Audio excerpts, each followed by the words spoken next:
Hello po, kamusta po kayo? Si Kamanong po, ang inyong lingkod ay nagbabalik po muli at tayo po magsama-sama magkomentuhan dito po sa Tambayan Makabayan.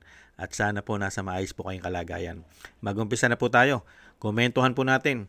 Ito pong si Bongit na tinatawag pong bangag ng kanyang ate at ang ICC po ay sinampahan po sa United Nations Human Rights Council, mga kababayan, dahil po sa paggamit po at ginagamit po political ang ICC.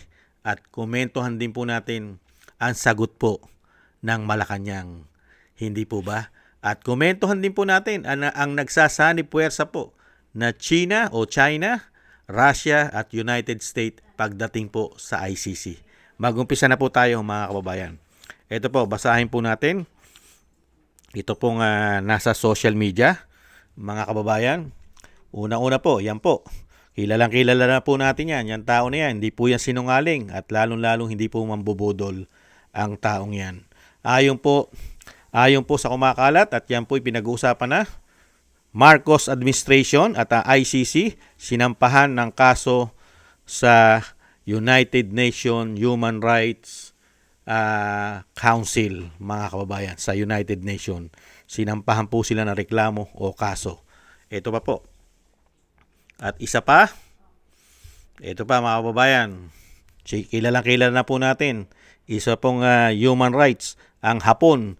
Hindi po ba si Shunichi Fujiki, mga kababayan, ang Japanese human rights advocate, ay nireklamo rin po ang Marcos administration sa United Nations na ginagamit ang ICC laban kay dating Pangulong Duterte at syempre po pati po sa kanyang mga kaalyado. Japanese human rights advocate Shunichi Fujiki inireklamo ang Marcos administration sa United Nations na ginagamit ang ICC laban kay dating Pangulong Duterte at syempre po sa mga kaalyado nito. Kitang-kita naman po, hindi naman po tanga, bobo at gago ang mga Pilipino para po hindi makita at hindi malaman ang galawan po ng administrasyon ngayon. Hindi po ba? Meron tayong sariling judicial, may sarili po tayong korte, mga kababayan, nagpapangsyon, pero nagpapatapong ka ng Pilipino at isa pang dating Pangulong Duterte. Hindi po ba pamumulitika yan? Ito po, sumagot naman po mga kababayan, sinagot naman po yan ng administrasyon po ng tinatawag na bangag at bongit ng kanyang ate. Ito po, pakinggan po natin ang sagot nila dito po sa pinalabas po ng mga nagsampa ng reklamo o kaso sa United Nations, mga kababayan. Ito po, pakinggan po natin. Sandali, lagyan ko lang po ng sounds. Maganda po mapakinggan natin ng may sounds. Hindi po ba? Ito po mga kababayan, umpisa na po natin. Maaaring maging mahalagang usapin sa United Nations Human Rights Council ang reklamo ng isang Japanese human rights advocate laban sa Administrasyong Marcos Jr. Kaugnayan sa umano'y pagkakakulong ni dating Pangulong Rodrigo Duterte sa ICC. Samantala, iginiit ng Department of Foreign Affairs na baseless ang mga naturang paratang. Si Daniela Paulita magbabalita. Ayon sa isang international law expert, posibleng aksyonan ng United Nations Human Rights Council ang inihain ng isang international non-government organization na nag-aakusa sa administrasyon ni Pangulong Bongbong Marcos Jr. na ginamit umano ang International Criminal Court bilang instrumento ng political warfare laban kay dating Pangulong Rodrigo Duterte. Ayon kay international law expert Dr. Melissa Loja, nakadepende sa mga ebidensyang isunumite kung mapapatunayang ginamit lamang ang ICC bilang political weapon o lehitimong proseso sa aligasyon ng crimes against humanity. Kung mayroong substance, magkakaroon sila ng report, magkakaroon sila ng action. Ang possible na mangyayari is magpapadala ng rapporteur or para bang inquiry yung HRC if they find na weighty yung individual communication na sinabit. Sa apela na inihain ng International Career Support Association sa pangunguna ng Japanese human rights advocate na si Shunichi Fujiki, inakusahan ng Pangulo ng umano'y korupsyon, bribery at mananabotahe sa 2028 elections. Kasama rin sa mga alegasyon ang umano'y pagbebenta ng gold reserves ng bansa at paggamit sa ICC upang pabagsakin ang mga kalaban sa politika ng administrasyon. Kasabay nito ang panawagan na imbestigahan ang umano'y arbitrary detention ni Duterte at ang posibleng paglabag sa Rome Statute at iba pang international laws. Ayon pa kay Dr. Loha, maaaring magsilbing testing ground ang kaso para sa Human Rights Council sa paghawak ng mga ganitong uri ng reklamo. In this situation sa Philippines ngayon, unique in the sense na ang government mismo ang gumagamit ng ICC as a political tool and ang nagrereklamo yung marginalized or opposition group. So, this would be an interesting interplay sa HRC because for one thing, hindi sila pwedeng mag-interfere sa politics, sa national politics ng kahit anong bansa. Ngunit ayon sa Department of Foreign Affairs o DFA, walang basehan ang mga paratang na isinumite ng International Career Support Association sa United Nations. Umaasa rin ang DFA na walang magiging aksyon ng Human Rights Council sa naturang reklamo. Mariin namang kinundina ni Japanese human rights advocate Fujiki ang bahayag ng DFA. Ayon sa kanya, ipinapakita lamang nito na hindi lamang ang mga mamamayan at media ng bansa ang nais patahimik ng gobyerno mula sa kritisismo, kundi pati ang dayuhang gumagamit ng kalayaang magpahayag sa international forum sa demokratikong paraan. Para sa Diyos at sa Pilipinas, kumahal, Daniela Paulite, Azumanay. Ibang klase po kasi pamahalan ngayon eh. Gusto lahat ay hawakan sa leeg. Gusto nilang hawakan sa leeg. Kaya po lahat ay gagawin po nila. Ganyan po. Wala na pong demokrasya, pati banyaga. Pati po sa United Nations ay gusto pong kitilin ang malayang pagpapahayag ng isang Japanese na si Shunichi Fujiki, mga kababayan. At syempre po, kaya po malaking problema po ng ICC dahil gamit na gamit po sila sa politika.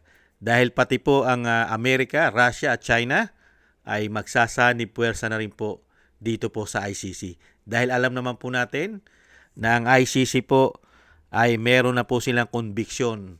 Isa na po silang wanted. Ginawa po silang wanted sa Russia. At ang Amerika naman po ay pinatawan po sila ng isang damukal na sanction.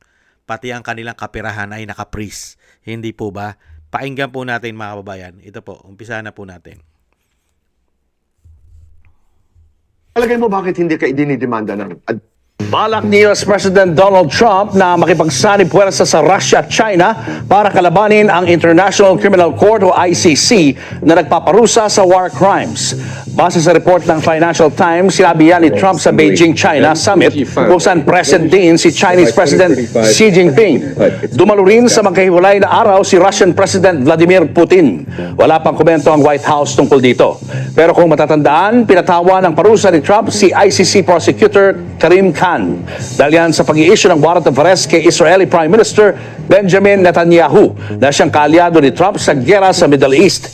Hindi miyembro ng ICC ang Israel, pero bahagi ng International Tribunal ang Palestinian territories kaya iniimbestigahan ng ICC ang pag-atake ng Israel sa Gaza. Yan po mga kababayan. Nagsasanib puwersa na rin po ang Russia, China at Amerika dito po sa ICC.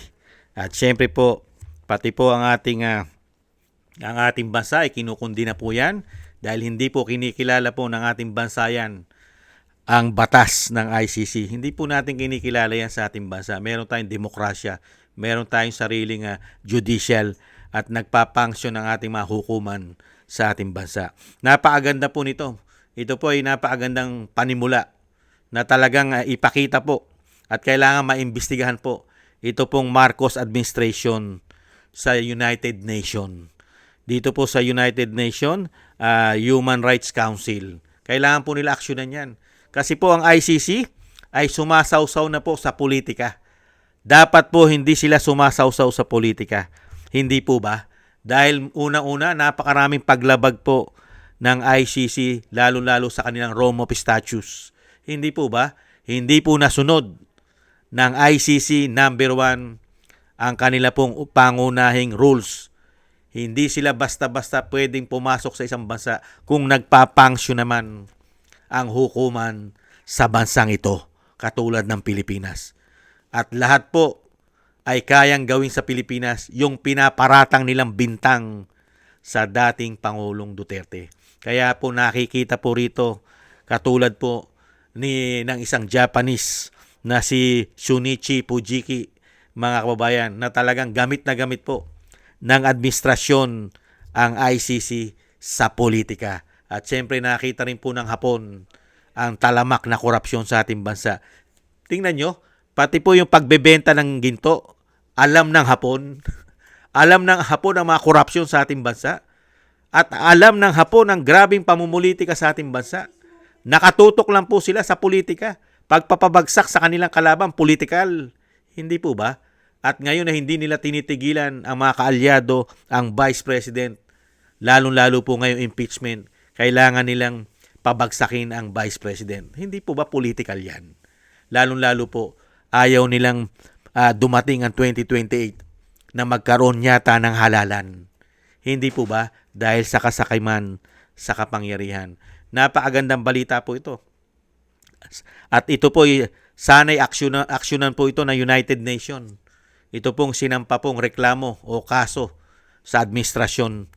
Dapat po itong imbestigahan. Imbestigahan. Kasi pag inimbestigahan po ito ng United Nations, baka sana maimbestigahan din po kung saan kumukuha. Dahil naka-freeze ang pera yata ng ICC. Saan sila kumukuha ng pera kung naka-freeze ang kanilang pera, di umano. At sana maimbestigahan din po ng United Nations yung pumutok na ang ICC ay nabayaran ayon mismo kay Saldico at sa mga nag-deliver na mga Marines. Ang ating mga bayani, mga sundalo na 18 Marines o mga soldiers ang nagpatotoo at gamit na gamit pa ang tinaguriang pambansang asong ulol ng Pilipinas. Siya mismo ang kumubra ng pera na dolyares na hindi bababa sa 2 milyon dolyar na ginamit daw para sa investigasyon at lihim pa't sekreto pa ang ginawa. Hindi ba political ito? Political. Sana po sa lalong mabilis mga kababayan ay aksyonan po ito ng United Nations Human Rights Council.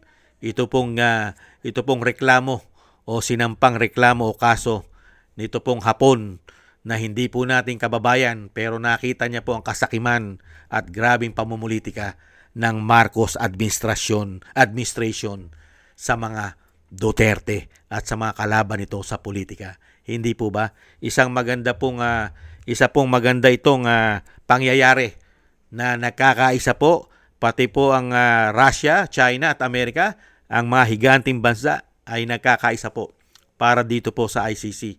At syempre po, ganun din po ang ating bansa ay meron na pong nakakakita kahit po Hapon ay dumudulog na rin po sa United Nations para kondinahin ang Marcos administration, mga kababayan.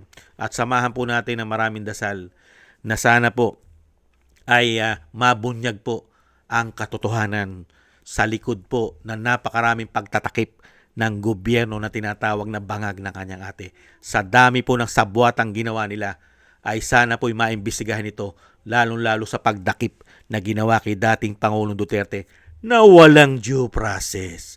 Hindi po ba? At mismo ang ICC, ang ginagawa nila kay dating Pangulong Duterte, ngayon mismo sila'y umamin na ang dating Pangulong Duterte ay wala po halos siyang nakukuha na suporta sa ICC, lalong-lalo po sa kanyang kalusugan. Nagkakanda buwal-buwal na nga ang dating Pangulo sa ICC, tumatama na ang ulo. Pero ang ICC ay pilit pa rin ginigit sa katandaan ng isang 82 anyos na dating Pangulo na hindi man lang bigyan ng tamang medikal para po mag-assist. Hindi man lang binibigyan kahit po isang caregiver man lang na mag-aasikaso para po sa pagbangon at paghiga ng dating Pangulong Duterte na hindi na po siya mabubuwal man lang. Hindi po ba? Human rights po yan. ICC po yan. Hindi po ba? Ang ipinaglalaban niya ay human rights. Pero pagdating sa mga Duterte, wala kang makitang human rights sa kanila. Hindi po ba? Kaya sana po managot po. Kung talagang kung mapapatunayan po talaga ito ng United Nations, dapat po bigyan ng parusa po ang ICC, lalong-lalo po ang Marcos administration na gamit pa ang pera ng taong bayan sa politika. Hindi po ba? Maraming salamat po sa inyo mga kabayan at ingat-ingat po kayo. At samahan po natin ang maraming dasal na sana po'y matapos na ang ginagawa po nilang pambababoy, pagwawalangya sa ating bansa gamit pa ang pera at buwis natin. Sana po matigil na po ito sa lalong mabilis. Thank you po sa gusto po natin tambayang makabayan sa YouTube at TikTok. At ganun din po sa ating mga subscribers at sa patuloy po nagsusubscribe. At ganun din po mga kababayan sa mga nagko-comment, like, share, and subscribe. Thank you po. Shoutout po sa inyo lahat. At shoutout din po mga kababayan sa mga nagbibigay po ng tulong at biyaya. Shoutout po kay Eric Hershon ng Canada, kay Annie Jo, kay Jim Aris sa United Arab Emirates, Baby Roman, Ate Isa ng Cagayan, Tatay Nick ng Toronto, Canada, Mila Yi, Felipe Shapno ng Texas, USA, Jesus Valdefena, Rolando Guerrero, Rolando Timbol ng Alberta, Canada, Ma'am LB at Shermani ng North Miami, Florida, USA, Arthur Estraniero ng USA, Randy Crispino ng Pasig, Melchorita Espinosa ng Orlando, Florida, USA, Mika Legaspi and Tessie Mantilla from Kuwait, Frank Zamora from California, USA, Romulo Divina Gracia ng Bacolod City. Thank you po sa inyo mga kabayan at ingat-ingat po kayo sa inyo pumapagawa. Shoutout po sa inyo lahat. At tis-tis lang po tayo mga kabayan at samahan po natin ng maraming dasal at panalangin na tayo rin po ay maingatan sa pang-araw-araw. Maraming salamat po. Bye-bye!